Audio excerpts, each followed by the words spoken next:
So I'm delighted to be here with you this evening, and I'm going to respond to the invitation to give a short talk by mashing together two long ones and trying to give them quickly. I am both a designer and historian and writer about design, and the two main projects I've worked on in the last 5 or 10 years I will present to you tonight through a discussion of the connections between them. And the second set of projects, the subject of the book I have coming out in December, called Local Code, 3,659 Proposals About Data, Design, and the Nature of Cities. That is a book about the future of urban design and the creation of more resilient cities. My previous book was called Spacesuits, Fashioning Apollo, and it was an architectural and design history of the Apollo 11 extravehicular garment. What do these things have to do with each other? That is precisely what I'm going to tell you right now. So, to talk about space, why is space an interesting thing to talk about in the context of technology, culture, and cities? Well, space was originally defined by John Milton as the space occupied by angels in between the worlds, but it came from the very beginning of the 20th century to have a very precise definition of being the space for which we need technology in order to enter. And all across a bunch of different disciplines, from rocketry to aeronautics to medicine, this was the precise definition to space. Of course, for doctors or physicians of the human body, the definition of space was the most restrictive, the space above 37,000 feet where we need a pressurized atmosphere in order to survive.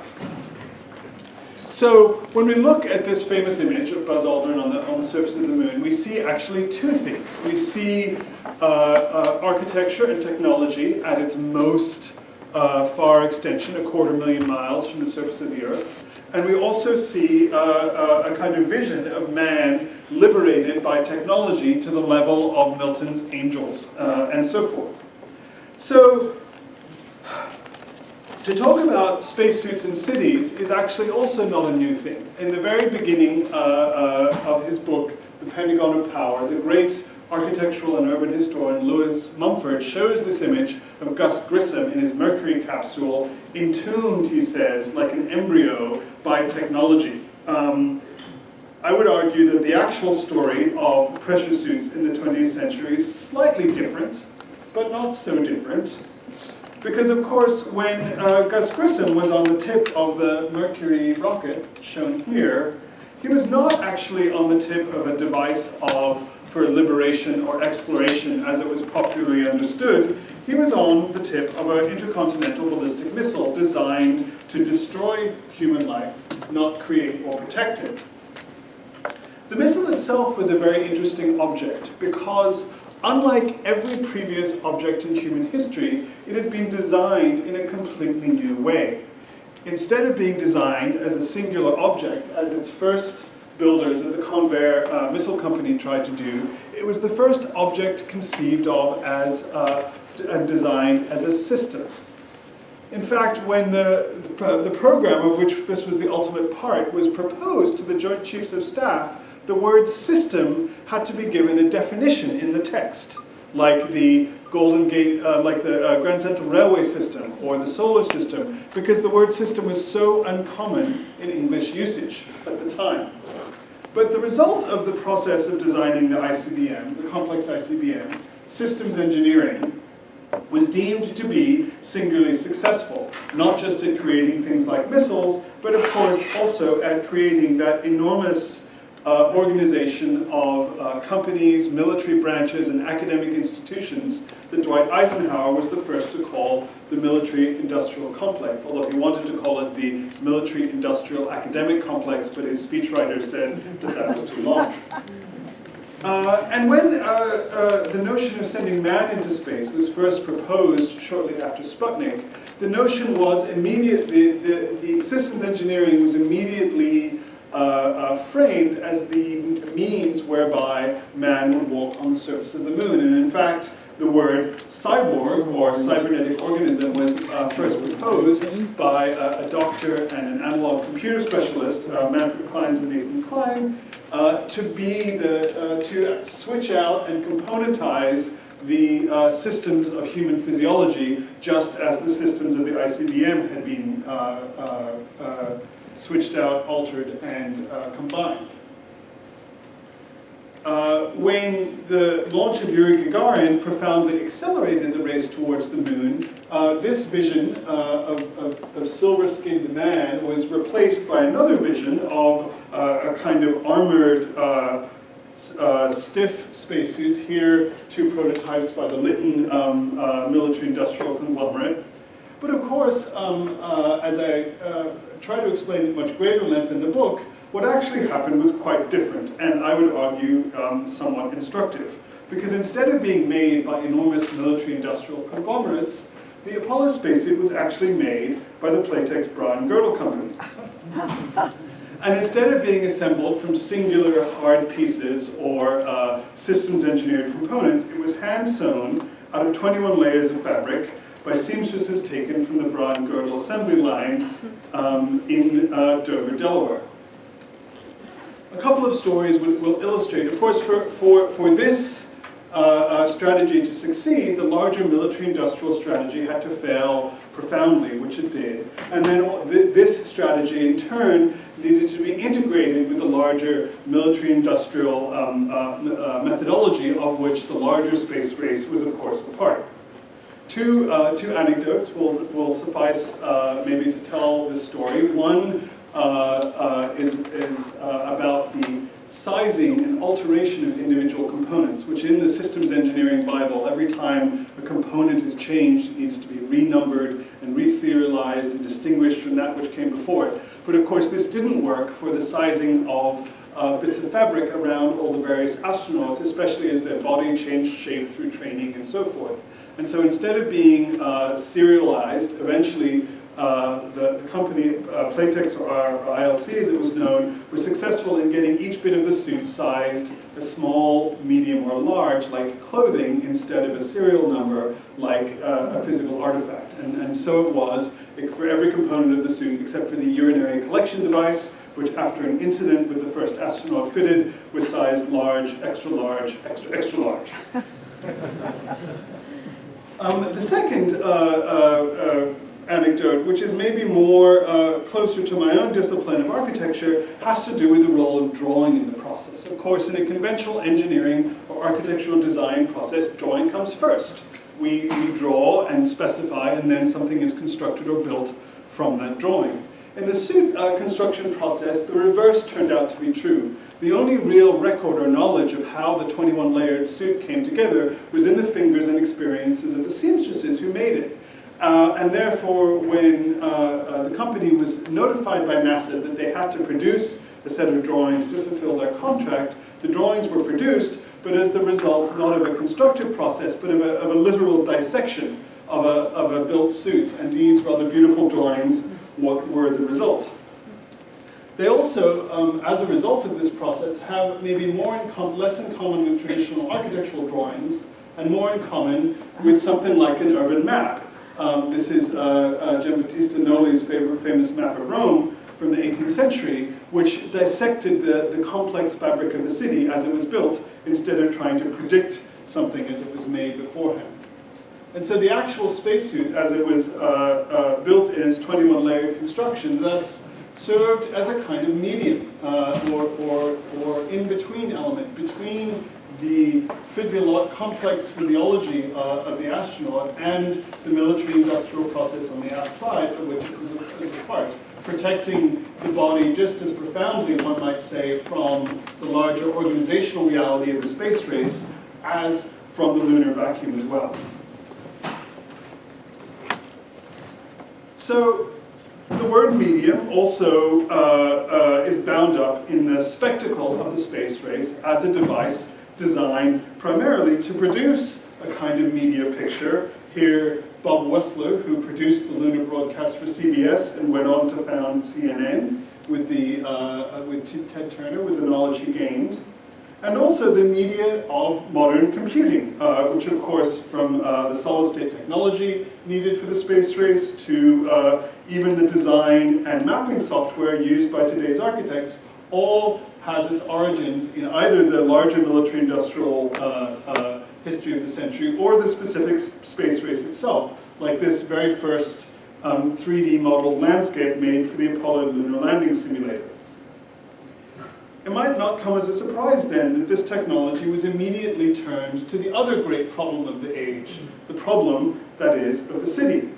Here's the lunar landing simulator, reappropriated by UCLA's architecture department in 1968 to produce a modernist vision of downtown LA.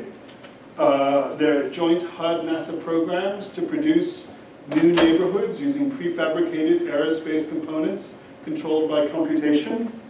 These new communities, part of HUD's Operation Breakthrough, were perhaps unsurprisingly plagued by all kinds of unexpected technological foibles, like when the advanced pneumatic trash system of the Jersey City prototype site turned out to work very well, but only in reverse.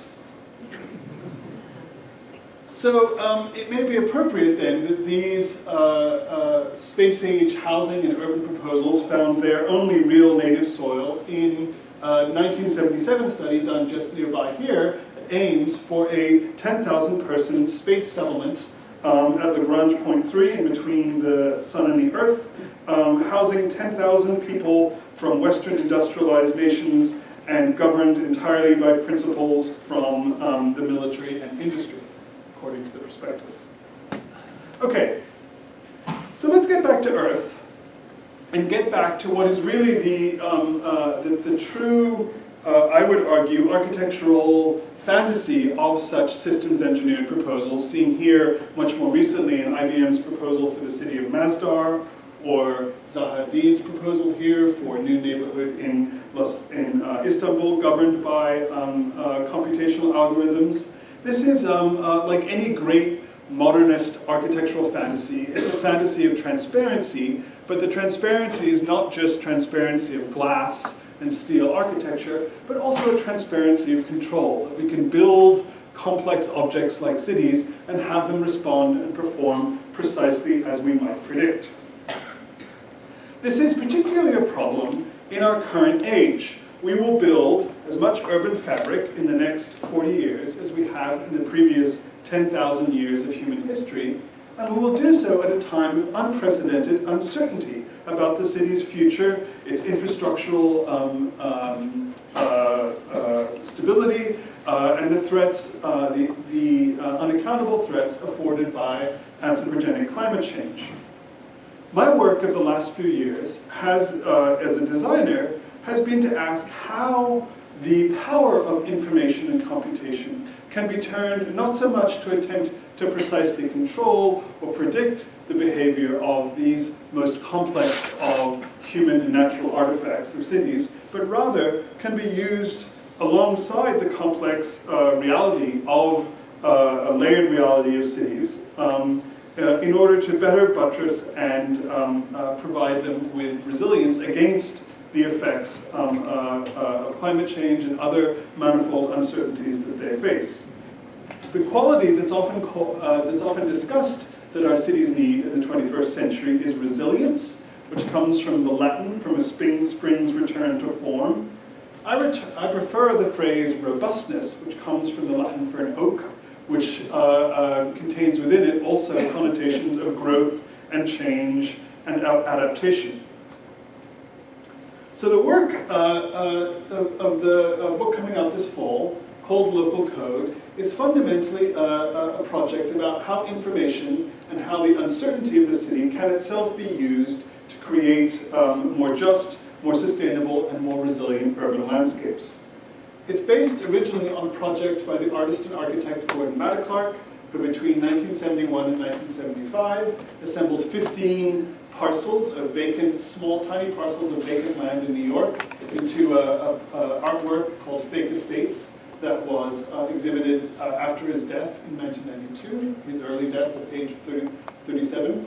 Of course, today, when you use a modern geographic information system, you can find thousands or even tens of thousands of vacant sites, not just in New York, but in other American cities like Boston, Miami, and even San Francisco. Starting in 2009, working with students at Berkeley, we did a survey of these sites in San Francisco, 1,500 vacant lots, zoned as streets or right-of-ways, but not used as streets, and we discovered a bunch of surprising overlaps between the negative environmental indicators, poverty, crime, reported crime in the city of San Francisco. These vacant lots trace them like a figure here. And then we also discovered that these vacant lots align almost perfectly with environmental difficulties like heat islands, urban heat islands, or impediments in the city's combined sewer system. So what the project is fundamentally about is a rethinking of traditional 20th century systems engineering at the level of infrastructure, saying, proposing, for example, that the enormous amount of money we've spent in San Francisco in the last few years upgrading the combined sewer system might be better spent individually on each of these sites to produce equal or greater infrastructural effect in a far more resilient and networked way, and then also, not incidentally, place investment in green space into the city's most underserved and park-poor communities. The other piece that we've layered on top of this is the ability of modern parametric and digital design systems to create and cultivate unique analyses on designs on each of these many thousands of sites. So here on a site in South San Francisco, a survey of wind speed, solar exposure, and so forth drives the creation of a set of particular design proposals that's then replicated on many sites throughout the city with the same logic. So I'll just skip over this. This work, models here of many hundreds of sites, has been exhibited in various installations, various urban symposia, and so forth. It was followed, this case study in San Francisco was followed by a case study in Los Angeles looking at land, in this case privately held land, underneath billboards held by companies like Clear Channel and CBS Outdoor, where we deployed the Amazon Mechanical Turk to map 800 of these sites throughout the city in partnership with a nonprofit, and make where they also track similarly things like respiratory illness, cancer risk, poverty, and hydrological issues in the city. And then we've returned in the last few years to New York, where we partnered with a group at the New School of Urban Ecologists that's mapped over 30,000 vacant sites in New York that show the same issues. These are some more of the installations and graphics from the book. And then we're currently looking for, applying for funding to do a set of prototype projects that will be measured and indexed to help prove some of these arguments about the effects of small interventions in neighborhood ecologies in partnership with local greening nonprofits in New York City. And I think I'm just on time, right? Yeah, perfect. Okay, thanks very much.